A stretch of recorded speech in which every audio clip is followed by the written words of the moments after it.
Although the 2011 tsunami devastated more than 600 kilometers of Japan's east coast, one area was hit particularly hard by the tsunami, and the damage to lives and property was completely outweighed in scope and horror.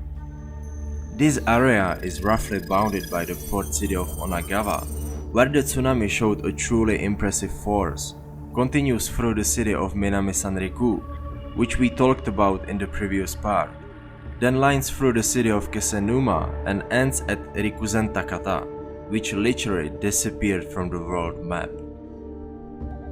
Further north, the damage after the tsunami was also enormous, yet visibly slightly weaker.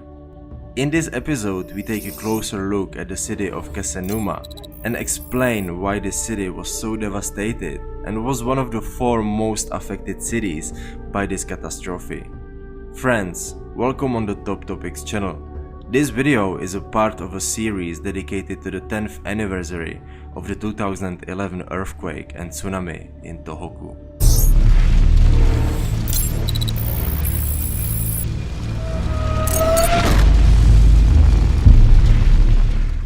The first and fundamental reason why the city of Kesennuma, as well as the whole area, was hit hard is the location of the city.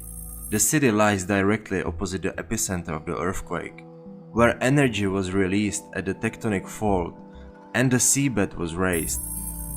This fact and the distance of the city, only 65 miles from the epicenter, was enough indication that the tsunami would strike the city very strongly and very quickly.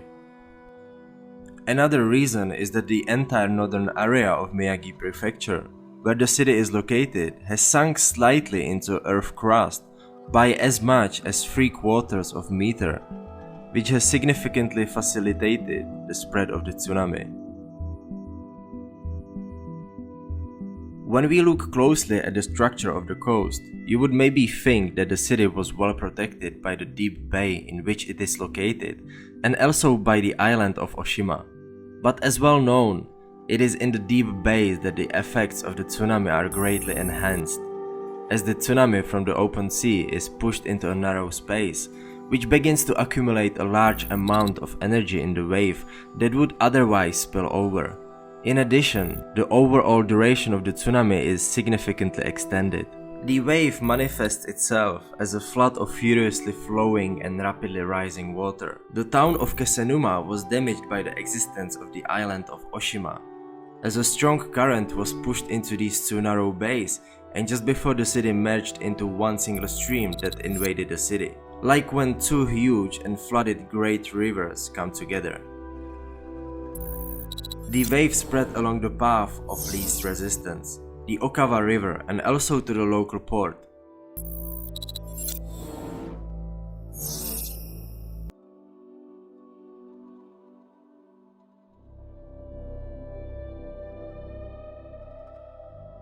At first, the situation didn't look dangerous, and the river and the deep bay were able to absorb the first surges of water.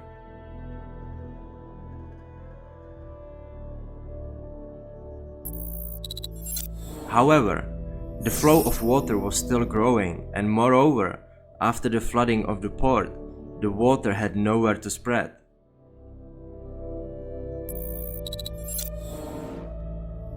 This narrow valley functioned as a plug, and all the mass of water immediately began to spread across this peninsula, on which stood the city center.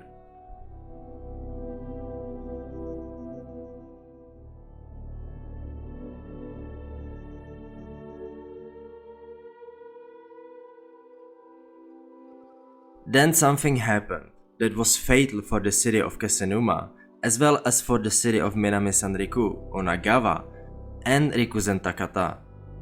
The second, much more destructive wave came, which accomplished the work of destruction.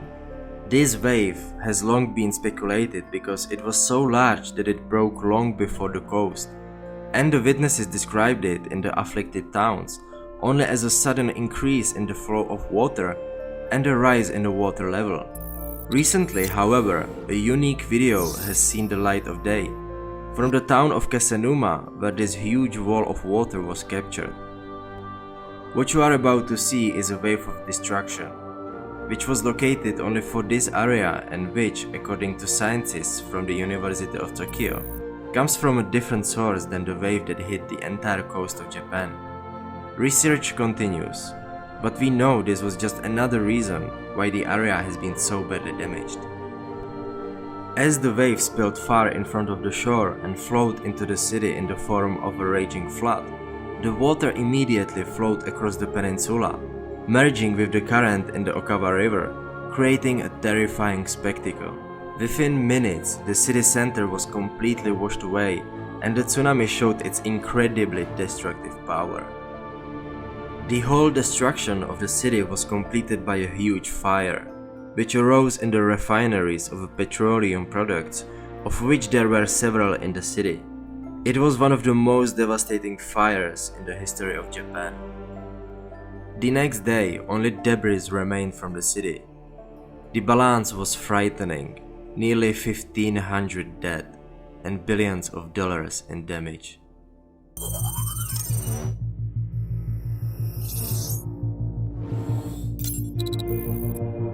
As you can see, the renewal of the city is still going on today, especially in the area of the peninsula.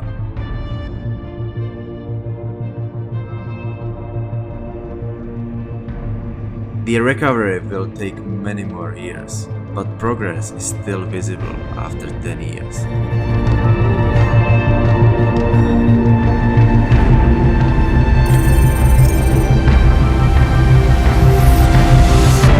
The elevation of the space is artificially increased, as in other cities, so that any further wave will not cause such damage.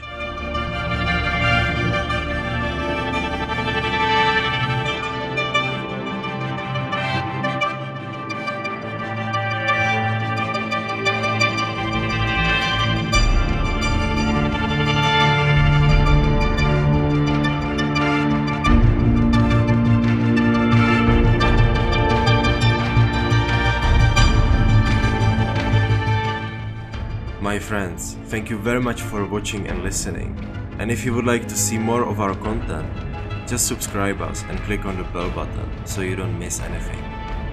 Thank you again and stay tuned. Bye!